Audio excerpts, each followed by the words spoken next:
विधानसभा चुनाव का बिगुल बज चुका है। इसी को लेकर 1 अक्टूबर को होने वाले प्रदेश में विधानसभा चुनाव को लेकर विशेष चर्चाएं गांव-गांव व जगह-जगह नुक्कड़ नाटके व चौपालों में चर्चा चल रही है। इसी को लेकर हम आज पहुंचे हैं पानीपत के बीजेपी के जिला किसान मोर्चा के प्रभारी जगबीर आर्य जी के पास। उनसे चर्चा करेंगे कि विधानसभा चुनाव में किस तरह पार्टी भी अब बूथ स्तर पर गांव में जगह-जगह किस तरह पार्टी की नीतियों का प्रचार कर रही है, ताकि समालका विधानसभा में भी इस बार कमल का फूल खिल सके। इसको लेकर भी पूरी तरह पार्टी भी जुटी हुई है। फिलहाल आज तक बता दें कि समालका विधानसभा में बीजेपी पार्टी का कोई भी उम्मीदवार यहां पर जीत नहीं पाया है और इस बार किस तरह रणनीति बनाई जा रही है कांग्रेस बीजेपी पार्टी की ओर से भी कि यहां पर बीजेपी का भी विधायक बने, और क्या आपको सुनवाते हैं। इन्हीं से चर्चा करते हैं पानीपत के किसान मोर्चा के जिला प्रभारी जगबीर आर्य से। जी आर्य जी, किस तरह की तैयारी की जा रही है कि समालका में भी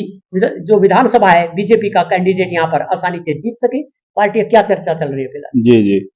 देखिए मैं आपको बताना चाहता हूं कि पार्टी ने हमारे जितने भी समालखा विधानसभा में पार्टी के जितने भी नेता हैं सबकी ड्यूटी लगाई हुई है, और सारे के सारे जितने भी कैंडिडेट हैं हमारे, जो पार्टी के नुमाइंदे हैं, जो टिकट आर्थी हैं, उनकी सबकी ड्यूटी लगाई हुई है कि वो सारे जाके हर बूथ पे जाके अपना, हमारा एक त्रिदेव का सिस्टम है बूथ वाइज, तो त्रिदेव का जो ना हमने पूरा नवीकरण किया है। जो सक्रिय नहीं रहे हैं उनको हटाया जा रहा है और जो सक्रिय हैं उनको बरकरार रखा जा रहा है, ताकि अब आने वाले विधानसभा में हम प्रॉपर तरीके से अपना जो भी कैंडिडेट हमारा पार्टी की तरफ से आएगा हम उसकी भरपूर मदद करेंगे, और इलेक्शन से पहले पहले हम बूथों का गठन करके और पूरी तैयारी के साथ तीसरी बार सरकार बनाने की पूरी यानी उम्मीद रखते हैं, और हमें उम्मीद है तीसरी बार फिर भाजपा सरकार हरियाणा में होगी। कौन से मुख्य मुद्दे होंगे जिन पर चुनाव लड़ रही है पार्टी की आसानी से जीत हो सके? 10 साल का हमारा शासन रहा है और 10 साल में हमने हर बिरादरी के लिए यानी कार्य किया है, चाहे वो अमीर है, गरीब है, किसान है, चाहे मजदूर है, चाहे वो बैकवर्ड क्लासेस के हैं या पर क्लासेस हैं, हर वर्ग के लिए जो है ना मोदी सरकार ने, और अब हमारी जो भाजपा सरकार हरियाणा में है, सैनी साहब की जो सरकार चल रही है, वो हर वर्ग के लिए कार्य कर रही है। और हम उसी बिना पे, क्योंकि हमने, अब आपने देखा होगा जब से सैनी साहब बने हैं बहुत सारी हमने ऐसी घोषणाएं की हैं और उन घोषणाओं को हमने फिर लागू भी किया है, जिससे कि पार्टी का ग्राफ बढ़ा है और 36 बिरादरी में सैनी साहब का और भाजपा सरकार का विश्वास बढ़ा है। और इसी पे हम उम्मीद करते हैं कि जो ना भाजपा तीसरी बार सत्ता में आएगी और सैनी साहब ही हमारे सीएम होंगे।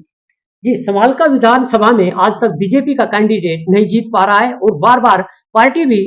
बदल बदल कर टिकट भी दे रही है प्रत्याशियों को, लेकिन फिर भी जीत ना होने का कारण, और इस बार किस तरह प्रत्याशी यहाँ पर जीत पाएगा बीजेपी का, इसके लेकर क्या विशेष यहाँ पर जो गांव के अंदर बूथ स्तर पर भी कार्यकर्ता हैं और भी ब्लॉक और मंडल स्तर के कार्यकर्ता हैं, वो क्या तैयारी कर रहे हैं? हमारे जो है ना मंडल स्तर पे ही और फिर बूथ स्तर पे भी सभी कार्यकर्ता एक साथ मिलके, पहले तो हमने बूथों का गठन किया है, जो कार्यकर्ता हमारे सक्रिय नहीं थे उनको सक्रिय किया है, और जो पार्टी या तो छोड़ गए हैं या निष्क्रिय हैं उनको बदला है हमने, ताकि हमें आने वाले चुनाव में फायदा मिल सके और हमारे कार्यकर्ता प्रॉपर रूप से कार्य कर सके। और हमारा जो मिशन है, जो हमारी सरकार की जो नीतियां हैं या जो पॉलिसीज हैं, उसके आधार पर हम लोगों के बीच में जाएंगे और 10 साल में हमने 36 बिरादरी के लिए जो कार्य किया है उसको सामने रख के उन लोगों को बताएंगे और समझाएंगे और उनको फायदा दिखाएंगे भी आपको कहाँ कहाँ किस किस वर्ग को कितना फायदा सरकार की तरफ से मिला है। और हम प्रयास करेंगे कि भी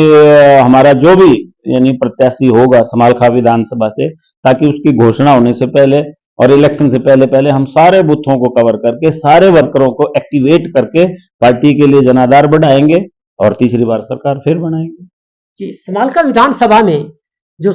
87-86 गांव है इस विधानसभा के अंतर्गत, जिसमें करीब सुनोली बापोली समालका 3 ब्लॉक लगते हैं। इसमें सुनोली बापोली ब्लॉक में अक्सर यहाँ पर पिछले करीब 15 सालों से विधानसभा हो लोकसभा हो, यहाँ पर अक्सर बीजेपी की ज्यादातर वोटें यहाँ पर उम्मीदवार को मिलती है। फिर भी इधर से यहाँ लोगों में चर्चाएं भी है कि समालका विधानसभा के करीब 40 गांव है जो सुनोली बापोली ब्लॉक में है, इनका विशेष सहयोग रहता है बीजेपी के जो उम्मीदवार को वोट देने और जिताने को लेकर। और फिर भी यहाँ पर जो है उनके साथ जनता की चर्चाएं है कि भेदभाव किया जाता है। अक्सर यहाँ से उम्मीदवार ना होके जो समालका क्या है उधर से उनको कैंडिडेट उतारती है सभी पार्टियां। तो इस जो सुनोली बापोली ब्लॉक का है, इनकी अनदेखी के आरोप लगाए जा रहे हैं इन ग्रामीणों का, तो इस पर आपकी क्या चर्चा है? मैं तो इतना ही कहना चाहूंगा कि मैं जब नौलखा से इलेक्शन लड़के फिर मैं जब मैं इधर आया था तो इसी सोच के साथ आया था कि समालखा के अंदर जो ना समालखा के लोगों को ही तवज्जो दी जाती है, हर पार्टी के अंदर, हमारी पार्टी में भी और दूसरी पार्टियों में भी। मैं इसलिए इस क्षेत्र में आके अपना मैंने यहाँ एक कार्यालय बनाया था कि भी इस क्षेत्र की जो अनदेखी हुई है, इस क्षेत्र के लोगों को, यानी कि जिसको 27 भी आप बोल सकते हैं,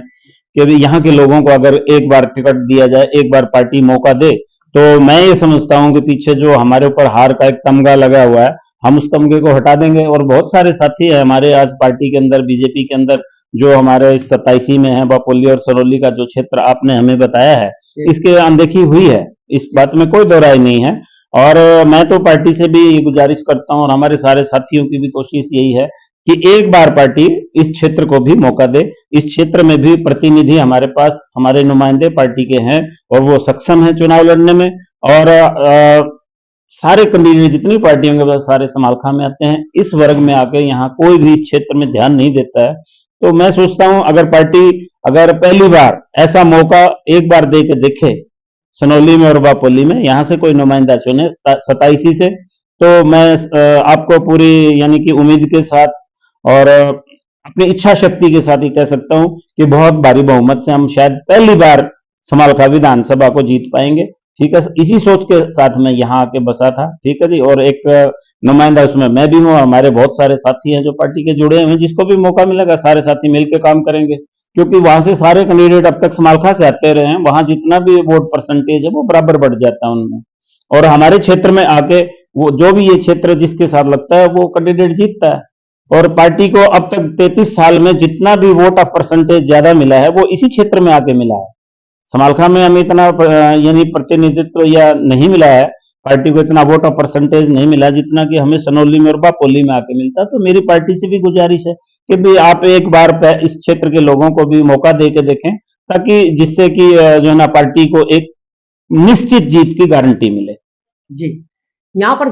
पानीपत के जो हमारे किसान मोर्चा के बीजेपी के जिला प्रभारी हैं जगवीर आर्य जी, उन्होंने बताया कि किस तरह अगर पार्टी को समालखा में भी कमल का फूल, समालखा हल्के की जनता ही नहीं सभी पार्टियों के उम्मीदवार भी अब सनौली बापोली जो ब्लॉक है इसके करीब 49 गांव हैं, यह कि जनता और उम्मीदवार भी सभी चाहते हैं कि इस हल्के को तवज्जो दी जाए और इसी हल्के से ऐसा उम्मीदवार हो जो कर्मठ मेहनती, जो जनता के साथ सुख दुख में साथ देने वाला हो, उसको टिकट मिलती है तो आसानी से जीत हो सकती है। इसी को लेकर बीजेपी पार्टी के जो कार्यकर्ता हैं, आम कार्यकर्ता के साथ साथ यहाँ पर आम जनता भी है, उनमें भी चर्चा बनी हुई है कि यहाँ कई वर्षों से लगातार लोकसभा विधानसभा में बीजेपी पार्टी को सर्वाधिक वोट दी जाती है और इसी सर्वाधिक वोट दी जाने वाले सनौली बापोली ब्लॉक के 49 गांव के यहाँ पर कर्मठ मेहनती उम्मीदवार पार्टी को नहीं दिख रहा है, जिससे अनदेखी के चलते यहाँ पर बीजेपी पार्टी का उम्मीदवार हार जाता है। और साथ ही अगर इसी हल्के के कर्मठ मेहनती जनता के साथ सुख दुख में साथ देने वाले किसी ऐसे